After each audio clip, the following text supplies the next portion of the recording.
semuanya, welcome back to channel YouTube-nya kita di POV Space bareng sama aku Elina Inggolan. Dan aku Satya Adi. Dan kali ini seperti biasa ya, kita akan membahas topik-topik masih pasti terkait dengan politik pemerintahan dan apa yang terjadi belakangan ini di Indonesia Raya.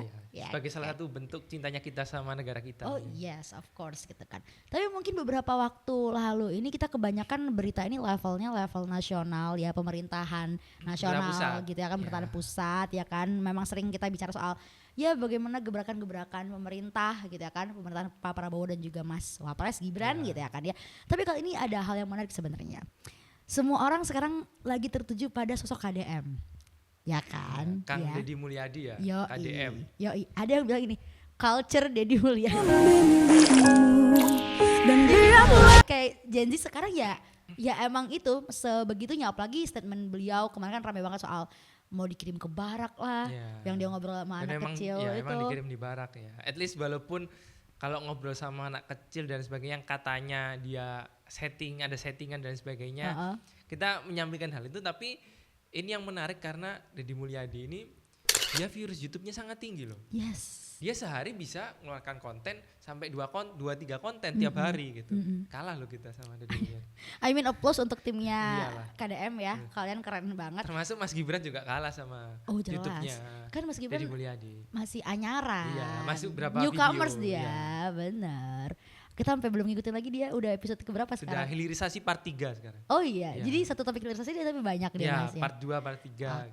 Oke. Aku udah cukup kecewa waktu di bonus demografi. Kayaknya viewersnya udah turun deh. Udah turun. Iya sih ya, makanya kalau emang DPR ada gebrakan nih ya emang harus kita ajarin Mas Wapres nih, konsisten Mas, gitu kan, riset konten juga. Ya sama biar isi kontennya Mas Wapres tuh memang menyampaikan apa yang ingin dilakukan oleh pemerintah. Iya. Jangan sekedar semacam trivia gitu. Sekarang Mas, kalau orang-orang mau nanya masalah bonus demografi, hilirisasi, tanya ke ChatGPT itu bisa Mas. Yes. Sesuai arah Mas Wapres menggunakan AI, orang-orang tanya ke AI bisa gitu. Jadi kalau buat konten, sampaikan pemerintah ini melakukan apa. Betul. Sudah melakukan apa dan akan melakukan apa terhadap topik yang sedang dibicarakan oleh Mas Wapres. Sepakat. Itu saran dari kita Mas Wapres ya. Tapi by the way ada yang komen di TikTok kita. Apa? Ada yang bilang gini. Ada yang komen, nanti santumin ya di sini nanti aku masukin komennya. Emang jadi komentator lebih enak daripada yang jalanin, intinya gitu. Waktu kita ngomentarin soal bonus demografi, terus aku kayak mikir, ya bukannya itu emang part dari masyarakat sipil ya, gitu ya part kan of ya. democracy. Yes gitu loh. Jadi demokrasi ya masyarakat bebas mengutarakan pendapatnya gitu.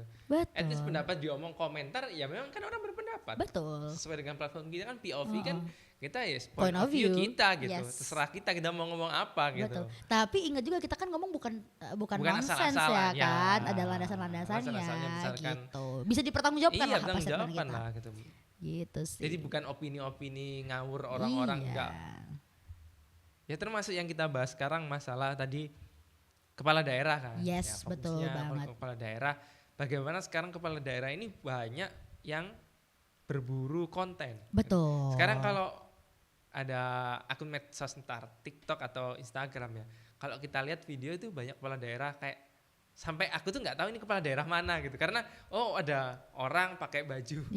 Pakai baju PNS yang berpangkat wali kota ini, tapi aku nggak tahu wali kota mana gitu. Karena semua sekarang berlomba-lomba untuk konten gitu karena wali kota mana, wali kota Magelang, wali kota mana, bupati mana gitu.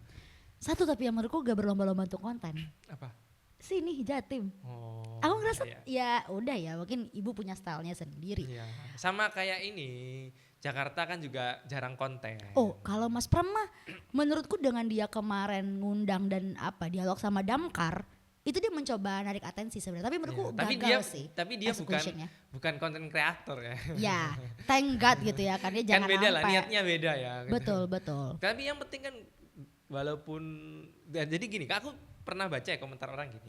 Ini orang Jawa Barat sih kayaknya. Orang ini dia bilang gini. Apa? Aku akhirnya baru tahu kerjaan gubernurku setelah KDM ini jadi gubernur gitu. Kalau aku bilang ya karena KDM punya channel YouTube, dulu nggak punya channel YouTube, kamu lihatnya di YouTube aja gitu. Mungkin ya dulu kan di TikTok. At least ketika ada kepala daerah yang tidak punya konten YouTube, konten TikTok, bukan berarti dia tidak bekerja gitu. Itu. Jadi jangan sampai masyarakat ini menilai kinerja dari hanya konten, dari sekedar viral-viralannya konten kreator kepala daerah gitu. Kepala daerah content creator. Iya gitu. Ya memang bagus kepala daerah itu bikin konten agar ya untuk mengedukasi masyarakat. Betul. Makanya kontennya juga perlu mengedukasi masyarakat. Bagaimana masyarakat ini tahu kerjanya dia, ikut turut serta dalam kerjanya dia, apa yang dilakukan dalam merumuskan kebijakan gitu. Tapi jangan sampai konten ini jadi standar minimnya kepala daerah, standar kepala daerah gitu. Jangan sampai juga ngerasa kayak oh ya pokoknya yang penting udah dikontenin dan selesai. Ya, Jangan sampai kayak gitu. Karena pekerjaan itu bukan berdasarkan banyak-banyakan konten, banyak-banyak viewers gitu. Betul. Ya tapi gimana lagi ya? Mungkin ini juga bergantung pada bagaimana sistem politik pemilu gitu ya kan. Maksudnya mereka ini kan ada banyak daerah yang memang sekarang ini udah terpilihnya yang baru-baru ya kan, terpilih yang baru-baru, contoh misalkan KDM, Pramono gitu kalau kita ngomongin Pulau Jawa aja kan, dan banyak lagi daerah-daerah lainnya gitu ya. Jadi mungkin mereka merasa bahwa karena memang sistem pemilu kita ini sangat amat sangat amat complicated lah bisa dibilang untuk para paslon ya kan ya. Contohnya gini, contohnya kemarin aja itu ini baru banget ya, ada berita yang lagi panas banget juga dari Kompas ini ya. MK diskualifikasi semua calon di Pilkada Barito Utara 2024 terbukti lakukan politik uang. Nah kamu kan udah ngikutin juga tuh ya kan ya ceritanya. Dan dalam arti ini adalah potensi-potensi yang dilihat sama para calon-calon kepala daerah nanti di 2029 gitu ya kan. Karena kos politik tinggi banget. Ini sampai kamu tahu berapa belas kamu tadi cerita ke aku? Tadi aku baca di putusannya MK itu satu orang itu paling besar itu dapat 16 juta. Satu orang. Ya. Satu orang untuk satu suara 16 juta. Ya. Karena ini juga informasi buat teman-teman ya. Jadi di Barito Utara ini dulu sudah pilkada, lalu ada gugatan ke MK, akhirnya ada PSU di 2 TPS. Karena di sana ada TPS yang orang mencoblos lebih dari 1 kali. Nah, akhirnya 2 TPS ini diulang kembali merebutkan sekitar 1.100 suara. Dan perbedaannya memang tipis. Kedua calon hanya ratusan lah perbedaannya. Ya, otomatis kan 1.100 suara ini sangat berharga. Dan ketika 2 TPS ya? 2 TPS ya. Dan kita juga bisa lihat tingkat kedatangan pemilih itu langsung meningkat gitu. Awalnya berapa jadi berapa gitu ya? Langsung kayak hampir semua orang tuh datang gitu. Ya kalau berdasarkan putusan MK yang ada 16 juta orang ngasih duit 16 juta. Makanya ini benar-benar terbukti kan di persidangan, ada saksinya. Dia bilang bahwa dia tuh dapat duit, ada yang dijanjikan umroh dan lain sebagainya. Dijanjiin umroh? Iya Kak. Jadi kayak dia tuh dapat duit kalau nggak salah 9 juta ya. Terus kalau menang dapat umroh nanti kalau calonnya menang ya. Itu kan umroh kan sekitar 30 ya. Iya, 30-an. Ya berarti 39 juta dia dapatnya. Besar kan gitu. Jadi akhirnya misal nih jadi masyarakat sana, dia kayak aku milih yang mana ya? Kayak pasti kan kedua belah pihak ini akhirnya ini kan kedua belah pihak sama-sama terbukti ngasih bakal duit all out, iya, kan bakal gede-gedean kayak jadi tender gitu, kayak siapa nih yang enak paling ya jadi masyarakat situ ya yang paling gede, banyak duit. Nah itu kan kembali ke sistem pemilu kita, akhirnya sebenarnya siapa sih ini yang memulai gitu. Betul. Apakah ini memang keinginan masyarakat atau memang dari pelaku peserta pemilunya yang melakukan itu gitu. Karena kalau ini terbukti ya memang 16 juta dan at least PSU di tempat-tempat lain seperti di Magetan yang juga hampir sama kan situasinya di Magetan. Infonya malah kemarin yang Magetan kan itu berdekat-dekat Lebaran kalau nggak salah ya. Iya sebelum Lebaran. Waktu puasaan kan PSU-nya gitu infonya. Ini Magetan Lebaran satu keluarga satu motor. Nah ya ini Barito kan juga kalau 16 juta satu motor tuh. Ada juga tadi satu keluarga dapat 19 juta sekian ada di artikel tadi. Kan berapa kakak gitu. Iya. Satu kakak tuh isinya berapa suara gitu kan. Ya. Jadi ketika putusan MK kemarin tuh akhirnya kedua paslon ini didiskualifikasi kan. Akhirnya ada PSU lagi, PSU tahap 3 lah. Dengan peserta yang baru semua. Nah ini jadi pertanyaan juga termasuk ketika yang putusan MK yang pertama ya. Di banyak daerah kan banyak calon didiskualifikasi dan sebagainya macam-macam lah. Ada yang alasan ternyata ijazahnya itu palsu. Ada ya? Ada ijazahnya ternyata palsu. Ada yang ternyata dia sudah melebihi dari sebelumnya, dia kan menggantikan bupatinya. Dia itu ternyata sudah menjalani lebih dari setengah periode, otomatis sudah dihitung 1 periode. Dan dia udah 2 periode. Nah, itu aslinya kan nggak boleh gitu. Dan tapi itu ternyata masih ikut. Ya ternyata masih ikut. Nah, itu kan ya kelalaian KPU lah termasuk ijazah gitu. Yang jadi pertanyaan akhirnya yang dirugikan itu sebenarnya adalah masyarakat kalau karena apa? Anggaran yang digunakan adalah anggaran APBN, APBD lagi gitu. Sekarang siapa yang bertanggung jawab atas penyelenggaraan pemungutan suara ulang ini. Betul. Kalau kesalahan misalnya di penyelenggara seperti di KPU yang masalah ijazahnya ternyata tidak terverifikasi. Apakah ini di sini kan nggak ada aturan kayak yang bertanggung jawab harusnya KPU dong, duit segitu itu duit negara hilang. Termasuk ini di Barito Utara harusnya kan yang bertanggung jawab yang bikin pemilunya ini diulang kembali gitu. Dia harusnya bisa bertanggung jawab lah gitu. Ya harapannya mungkin ke depan undang-undang pemilu mengatur masalah pemungutan suara PSU ulang ini ya. karena anggarannya juga besar gitu. Betul. Yang dirugikan kan ya ini duit negara gitu. Satu itu, yang paling kesian juga tadi itu paslon sampai 16 juta satu suara loh. Itu kalau 16 juta, misal kita 16 juta, kemarin tadi kan 1.100 suara, berarti kan at least 17 M lah, 17 miliar sekian. Hanya untuk 2 TPS. Untuk 2 TPS. Ya betul. 16 sekian, mungkin itu sampai 17 ya. Ya segitulah. Makanya. Hanya untuk 2 TPS. Dalam arti masalahnya gini, kita kalau nyorotin. Nah sekarang gini juga. Emang gajinya kepala daerah tuh segitu gitu. Sampai rela 17 M keluar gitu ya kan. Itu baru 2 TPS dan itu baru PSU, belum lagi sebelum itu. Iya, emang bayarannya dia segitu. Nah, itu kan jadi pertanyaan juga. Iya. Apakah kenapa mati-matian ngelakuin itu gitu ya kan? Apakah dia selama 5 tahun dapat bayaran 17 M? Aku nggak yakin nggak sih. Iya, gaji kepala daerah berapa coba ya kan ya? Coba aku yakin nggak sih. Kepala daerah apalagi tuh di Barito kan. Kalau gaji kepala daerah itu kan biasanya berdasarkan APBD. Dan kan kalau Barito kan istilahnya dia APBD-nya kan juga beda juga sama daerah-daerah kota-kota yang di Jawa. Makanya itu. Nah, dalam arti balik lagi ya kan ya. Masalahnya gini, oke, semua paslon kita ngomongin kalau konteks Barito Utara ini ya kan ya berlomba-lomba mengeluarkan uang sebanyak itu gitu ya kan ya. Jadi pertanyaan, padahal gaji dari kepala daerah tuh gak mungkin segitu juga untuk mencukupi, itu baru 2 TPS loh gitu ya kan ya. Belum yang lain-lain juga. Belum yang lain-lain juga. At least tadi 16 miliar ya misalnya dibagi dia jabat 5 tahun nih, 5 tahun kan 60 bulan. Dibagi 60 bulan at least sekitar 266 sekian ya 266. Dia dalam 1 bulan untuk harus cari duit buat gantiin 2 TPS itu 266 juta gitu. Itu belum yang kemarin dia pilkada di TPS lain. Belum lagi biaya dia kampanye gitu. Betul. Membuat APK dan lain sebagainya gitu. Jadi pada akhirnya vote buying ya kan ya, praktik money politik yang berupa vote buying.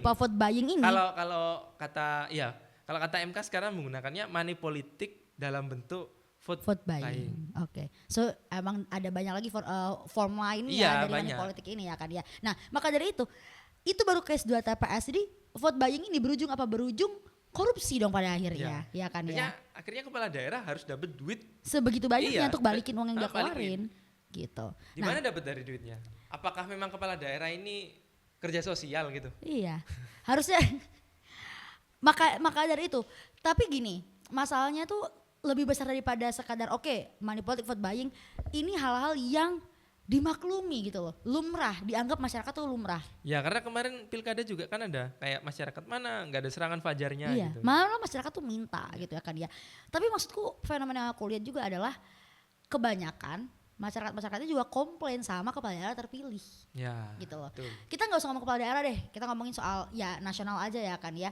Presiden dan wapres terpilih gitu ya kan ya, pun juga kan banyak banget dinamika ya kan ya, banyak yang komplain, bahkan banyak pemilih mereka tuh mengaku menyesal gitu loh, memilih mereka kemarin segala macam gitu kan. Pun juga tadi daerah-daerah gitu loh, ada dengan KDM yang begitu dipoles segala macam, pun juga kayak kenapa sih dia begini gitu ya kan ya. Ada yang komplain juga, apalagi kalau kita ngomongin kita sendiri di Jawa Timur gitu ya kan ya. Aku ngeliat kalau Jawa Timur sih cukup menegangkan sebenarnya kalau aku bilang. Hasil dari periode kedua ini malah banyak yang bilang kayak gak lapo-lapo dan lain sebagainya, segitu-gitu lah kan ya. Malah kenapa ya gak Bu Risma aja yang kepilih kemarin, something like that lah pokoknya yang beredar di sosial media bahkan sampai sekarang gitu loh. Nah maksudku adalah kan kita masyarakat nih yang milih, kan ini pilihan lu pada. Iya, gitu mayoritas orang pilih udah. Mayoritas orang memilih untuk itu gitu kan, tapi ternyata masih banyak komplain juga, ngerasa kayak kayak aku salah memilih dan lain sebagainya. Karena apa ya, mungkin faktor utamanya adalah dari fenomena vote buying ini gitu ya. Dia praktek money politik yang kamu dikasih sembako, dikasih ini, dikasih itu, kalender dan lain sebagainya, bla bla bla gitu ya kan ya. Akhirnya apa, berujung pada kekecewaan gitu loh. Kalau aku nanya sama kamu nih ya kan, menurut kamu siapa yang salah? Peserta pemilunya kah atau kita sebagai partisipan pemilu? Ya, kalau menurutku sih ini sama berhubungan sama orang, pernah dengar gak sih orang ngomong kayak kalau ada masyarakat yang melakukan pelanggaran hukum, dia bilang ya karena pemimpinnya itu mencontohkan hal-hal yang korup gitu. Ya. Jadi orang bilang bahwa masyarakat tuh cerminan dari pemimpinnya. Tapi ada juga orang bilang bahwa pemimpin tuh cerminan dari masyarakatnya. Nah itu bisa nyambung dengan ada permasalahan ini gitu. Sekarang pemimpin melakukan money politik, kan pemimpin ini dalam berkampanye melakukan apa hal yang disenangi oleh masyarakat. Betul. Dia kan pasti dipilih, caranya dia dipilih dia harus melakukan something yang masyarakat ini suka. Kalau misal masyarakatnya suka pemimpin yang joget-joget ya dia harus joget-joget gitu. Suka pemimpin yang turun ke gorong-gorong ya dia turun ke gorong-gorong gitu. Termasuk masyarakat suka pemimpin yang ngasih dia duit ya dia kasih duit gitu. Berarti kan pemimpin melakukan dalam kampanye ini melakukan hal yang diinginkan oleh masyarakatnya. Kalau contoh Barito Utara itu tadi, kalau dia ngasih duit, berarti masyarakatnya ini ingin yang diinginkan masyarakat duit. Gitu. Karena dia ngasih duit gitu. Kayak nggak mungkin kan kalau tiba-tiba ngasih sesuatu hal yang masyarakatnya tidak mau gitu, tidak menginginkan gitu. Kayak misal calon mau ngasih sebuah barang atau apa kepada desa itu, tapi desa itu nggak pengen, ya pasti nggak mau dong, ditolak dong gitu. Lah ini masyarakatnya menginginkan itu, makanya kepala daerahnya ngasih. Jadi ini kan juga berlaku juga dalam pileg dan lain sebagainya gitu. Jadi bisa dibilang bahwa pemimpin kalau orang berprotes bahwa pemimpin yang sekarang ini entah di DPR maupun pilkada itu kualitasnya kurang, korup dan lain sebagainya. Ya ini pilihan mayoritas orang loh gitu. Dan dia dalam kampanyenya melakukan hal yang diinginkan oleh masyarakat gitu. Mayoritas masyarakat ingin dia gitu. Jadi berarti yang salah? Kalau aku sih masyarakatnya sih yang harus dibenahi juga gitu. Karena Karena kalau ngomong masyarakat, kita ngomongnya panjang ya ini ya. Kita berbicara masyarakat bagaimana jelas pendidikan masyarakat ini harus dibenahi, SDM-nya harus dibenahi, seperti itu. Ya termasuk pembenahan di sistem politiknya juga sih kalau menurutku. Selain ya ini kita tidak dalam rangka menyalah-nyalahkan, tapi ini sama-sama harus berbenah gitu. Makanya dalam konteks Barito Utara ini sempat ada wacana pilkada dipilih oleh DPRD, terus ada wacana pileg tertutup tidak dipilih langsung oleh masyarakat, langsung milih partainya. Itu kan kalau aku mengutip omongannya Mahfud MD ya, masalah pilkada dipilih DPR. Kalau pilkada dipilih DPR, vote buyingnya itu lebih sedikit gitu. Lebih maksudnya hanya sedikit orang yang di vote buying gitu, daripada masyarakat gitu. Ya kan misal DPT-nya 1 juta, anggota DPR-nya kan kalau 1 juta, DPR-nya dia ada 50 anggotanya. Jadi yang di vote buying itu 50 daripada 1 juta. Ini aku mengutip kata-kata Mahfud MD karena dulu kan pernah ada, dulu zamannya SBY kan sempat diubah itu. Walaupun akhirnya dibalikkan kembali gitu. Ya salah satu hal yang jadi pertimbangan kan itu gitu. Karena dimanapun ini tuh terjadi gitu, nyata gitu. Berarti maksud kamu better kita dipilih sama DPRD aja gitu, biar vote buyingnya lebih sedikit. Itu aku mengutip kata-katanya Mahfud MD. Jadi kalau kamu sendiri? Kalau aku konteksnya kalau dalam pilkada itu masih masyarakat sih. Ya, oke. Thank God, aku berharap kamu menjawab itu sih. Iya, kalau pilkada aku masih masyarakat. Tapi kalau pileg aku masih ada kepikiran bahwa harus ada semacam sistem perubahan lah gitu. Nggak bisa kita harus tetap one man one vote karena ongkosnya akhirnya semakin besar, semakin tidak karu-karuan. Dulu kan harapannya itu agar supaya memang masyarakat memilih langsung gitu. Kayak kita itu sekarang tuh perlu variasi lah. Ya harapannya di Undang-Undang Pemilu untuk 2029 ini diformulasikan untuk pileg dan pilkada ini cara-cara yang memang bagus gitu dengan kondisi sekarang. Iya sih. Nah, kalau kita ngomongin soal fenomena money politik ini ya kan ya, money politics, dan ke depan itu kan kita sekarang udah berbeda generasi, udah regenerasi lah gitu ya kan ya. Mungkin kalau generasi sebelum kita, bisnis kita Gen Z gitu ya kan ya, mungkin sebelum kita milenial, boomers dan lain sebagainya, mungkin mereka emang sangat erat dengan money politics itu ya kan, secara praktek gitu ya kan ya. Tapi kalau menurut kamu Gen Z, kita ngomongin Gen Z ya, justru praktek money politik ini akan lebih subur, atau bahkan mungkin bisa kayak gak bakal ada praktek money politik lagi deh untuk pemilih Gen Z nanti ke depan? Kalau menurutku sih kembali lagi, ini faktor kalau ngomongin masalah duit, masalah voters buying, ini kembali ke ekonomi. Ya selama pertumbuhan ekonomi kita belum tinggi dan juga kesejahteraan kita masih belum baik, kemungkinan itu bakal tetap terjadi voters buying itu. Apalagi sekarang Gen Z sih banyak freelance yang uangnya gak jelas jadi makin gampang. Ya kan ini efek dari kan kita menuju bonus demografi. Yes, ya. Jadi at least pencari kerja ini semakin banyak. Betul. Akhirnya ketika pekerjaan formal ini tidak bisa menyediakan lapangan pekerjaan untuk orang-orang ini bekerja dalam sektor informal. Akhirnya banyak janji-janjian freelance dan lain sebagainya. Jadi kayak ya apapun yang bisa menghasilkan duit dia kerjain gitu. Yes, benar. In this economy gitu ya kan ya kalau orang-orang sekarang bilang. Artinya apa? 2029 nanti kan pemilihnya adalah mostly Gen Z dan bahkan Gen Alpha udah ya. Gen Alpha juga udah ada kesempatan untuk memilih. Bahkan mereka jadi pemilih pemula nanti ya kan ya. Setiap per 5 tahun kita akan mendapatkan banyak sekali pemilih-pemilih baru gitu ya kan ya. Yang akan nanti jadi pemilih pemula dan pasti akan ditarget sama para orang-orang yang berkontestasi gitu kan. Para peserta pemilu. Dalam arti kita gak bisa terus-menerus, menurutku oke salahnya masyarakat nih ya kan ya, salah masyarakat nih, kenapa sih kita menginginkan ini gitu kan ya, toh outputnya kita dapat pemimpin yang tidak qualified gitu ya kan ya, dan ujungnya mereka akan fokus ke korupsi karena mereka harus balikin duit yang mereka keluarin lagi, gara-gara kita yang menginginkan itu gitu ya kan ya. Nah tapi artinya di generasi ke depan gitu ya kan ya, untuk mengedukasi kita supaya kita gak terjebak di lingkaran ini aja cycle yang kayak gini terus. Berputar terus. Iya, kira-kira gimana menurut kamu? Ya dengan case yang tadi itu, misal nih ini contoh yang memang kita real nyata di Barito Utara ya. Misal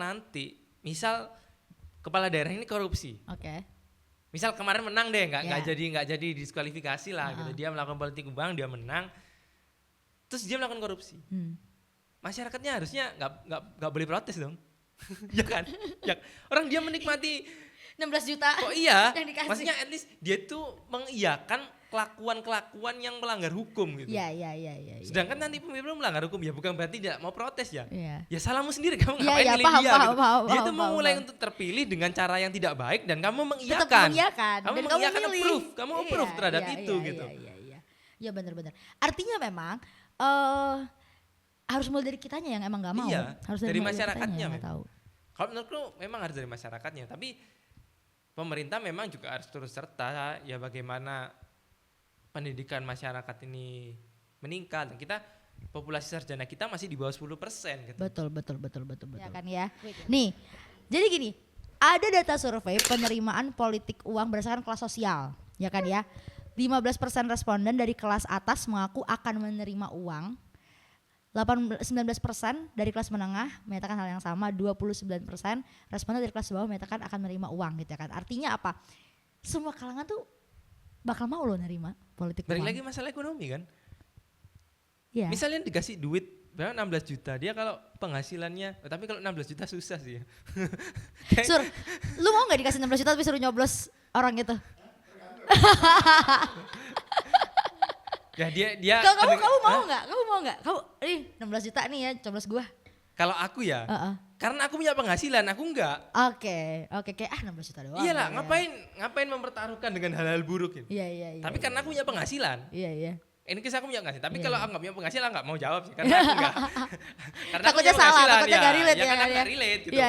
Akhirnya balik lagi ke penghasilan kan, masalah ekonomi gitu. Iya. Jadi kalau ekonominya orangnya tercukupi gitu. Aku yakin orang kalau dikasih duit juga nggak mau gitu, pasti. Karena gini, kembali lagi omongan orang bahwa siapapun pemimpinnya, aku mangan dewe, aku kerja sendiri. Iya. Enggak lah gitu. Kamu tahu pemimpin tuh berpengaruh ke ekosistem kerjamu juga. Betul. Gitu. Dan itu berpengaruh ya, yang dampak nggak kamu gitu. Kayak misal yang berdampak itu saudaramu, ya saudaramu kan ya pasti kamu juga berdampak gitu loh. Kayak itu berdampaknya secara sistem. Iya, gitu. Ini sistemik ya kan. Sistemik. Yes, gitu. Dan itu yang mungkin banyak orang yang ya di antara kita masih banyak yang nggak paham gitu ya kan. Tapi harapanku sih sebenarnya dengan dengan era digital sekarang dan segala keterbukaan ekosistem dan pengetahuan yang harusnya bisa kita dapatkan di generasi kita dan generasi selanjutnya gitu ya kan ya. Harapanku kita masih punya potensi untuk kayak kita sama-sama bisa memerangi lah ya, bukan hanya menolak tapi memerangi praktik politik uang ini nanti. Karena gini loh, aku rasanya miris banget lihat banyak kemarin calon-calon anak-anak muda ya di waktu pilkada ya kan ya 2024 kemarin ada banyak calon-calon anak-anak muda yang keren-keren gitu kan, tapi kita tahu bahwa kos politik yang dia miliki logistiknya emang lemah banget gitu ya kan ya, dan akhirnya ya kalah untuk berkontestasi dengan berbagai faktor ya gitu kan, dan salah satu faktornya juga mungkin ya karena logistiknya lemah tadi itu gitu loh. Dan menurutku juga bisa kita katakan bahwa banyak sekali faktor kekalahan utama dari peserta pemilu ya kan ya, para kontestan yang berkontestasi paslon-paslon ini, pasti masalah utamanya adalah logistik dulu. Pasti itu ya kan sih. Terlepas dari berbagai strategi yang dia gunakan ya kan, entah itu strategi marketing politik dia, strategi pemenangan dan sebagainya, tapi dia mau marketing aja butuh duit kan. Iya, balik lagi makanya tuh. Jadi logistik ini adalah hal yang paling utama. Nah, maksudku terlalu utopis kah kalau kita bilang bisa nggak ya suatu hari kita dapat pemimpin yang dia bukan kalangan orang yang emang punya duit gitu loh. Utopis nggak sih menurut kamu? Jokowi kan. Oke, tapi bukannya di balik Jokowi ada 9 naga. Kan kamu bilang persennya tadi. Oke. Kan Pak Jokowi kan sederhana dulu. Oke. Iya kan? Oke. Makanya dulu Pak Jokowi ini dianggap a new hope gitu. Ini aku nggak bercanda ya, serius ya. Banyak orang memang dulu kan menginginkan Pak Jokowi ini cover majalah ya kan. majalah ya? Times ya gitu. Dan memang Pak Anies aja ikut di Pak Jokowi loh dulu. Orang-orang ikut Pak Jokowi memang gitu. Ya itu kan memang yang dulu diinginkan oleh masyarakat gitu. Akhirnya mendapatkan pemimpin itu kan. Oke. Tapi kita gak tahu lagi data ini ya, kamu ya. Tapi Oke, balik lagi ya. Sedikit lagi kita buat menuju ke closing. Jadi artinya apa? Otomatis sudah menjadi tanggung jawab kita ya kadang, karena kita adalah pemilih gitu ya kadang, kita adalah partisipan dari pemilu. Pun yang tidak memiliki apapun itu juga berperan gitu terhadap sistem demokrasi kita gitu. Betul. Bagaimana dia bisa menolak money politik, kalau istilahnya kamu tuh dibeli, suaramu dibeli gitu.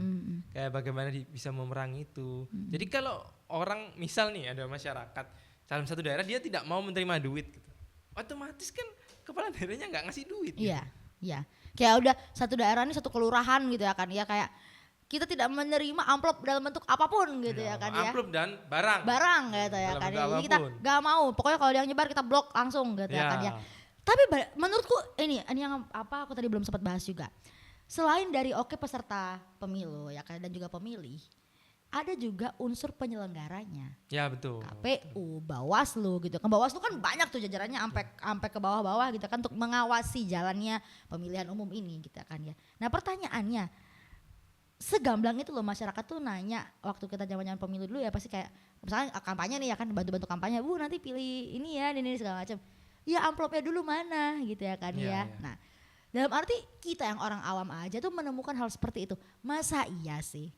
Orang-orang penyelenggaranya apalagi Bawaslu ya kan yang gak menemukan hal seperti itu gitu loh. Artinya apa? Ya penyelenggara pemilu dan pengawas penyelenggaraan pemilu ini kan harus juga ambil action yang lebih dalam lagi. Penegakan gitu. Pelanggaran pemilunya harus memang diterapkan gitu. Nah. Jadi memang ini secara luas ya pembenahannya ya, dari sistem pemilunya, dari tata cara pemilu, terus lalu unsur-unsur yang ada di dalamnya, penyelenggara, pengawas, bagaimana penyelenggara ini menerapkan aturan itu dengan baik, dan juga pengawasnya ini melakukan penegakan hukumnya dengan baik gitu. Dan juga masyarakatnya juga berperan, bagaimana dia bisa menolak hal-hal yang merujuk pada voter buying tadi gitu. Iya. Itu sih. Jadi memang ini tanggung jawab semua orang. Tanggung jawab semua pihak gitu ya kan ya. Tapi harapannya sih gini ya. Dengan ada banyak wakil-wakil yang terpilih, otomatis juga unsur partai politik juga ya kan ya sebagai peserta pemilu gitu ya kan dia.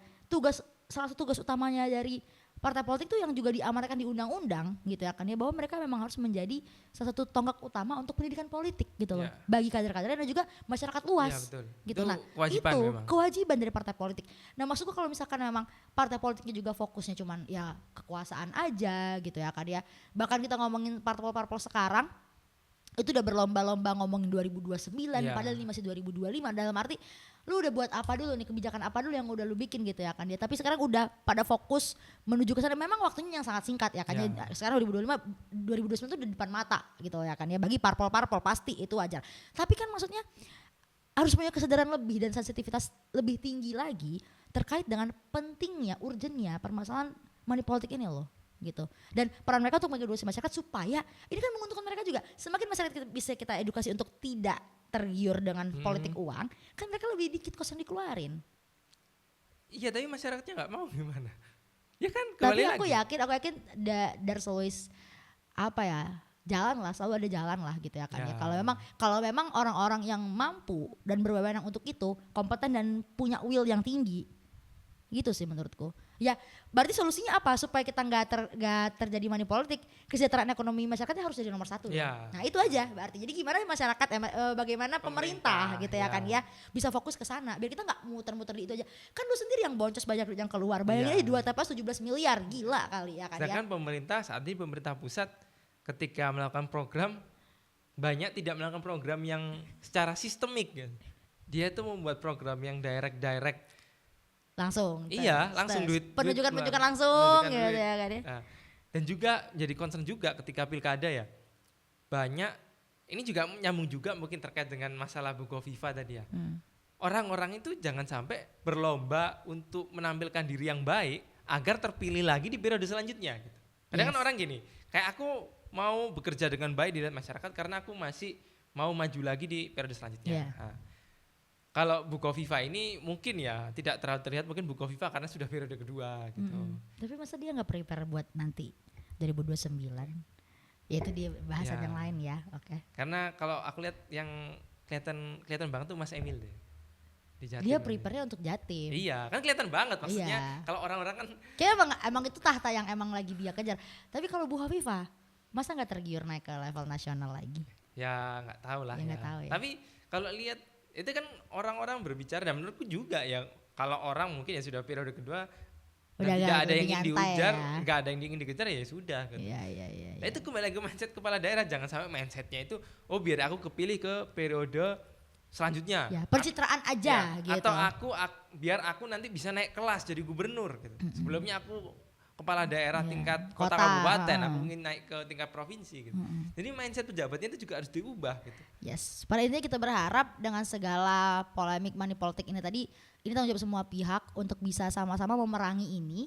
Karena ini yang diuntungkan juga adalah kalian-kalian sendiri juga ya kan ya, para pejabat penyelenggara negara mendapatkan gitu. pemimpin yang memang bagus gitu, Itu yang tidak dia. korup gitu.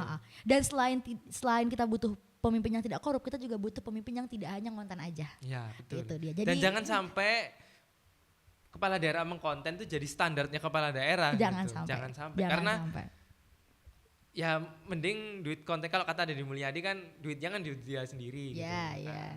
Tapi ya namanya operasional, kepala daerah kan memang ada uang operasional untuk bisa sosialisasi gitu.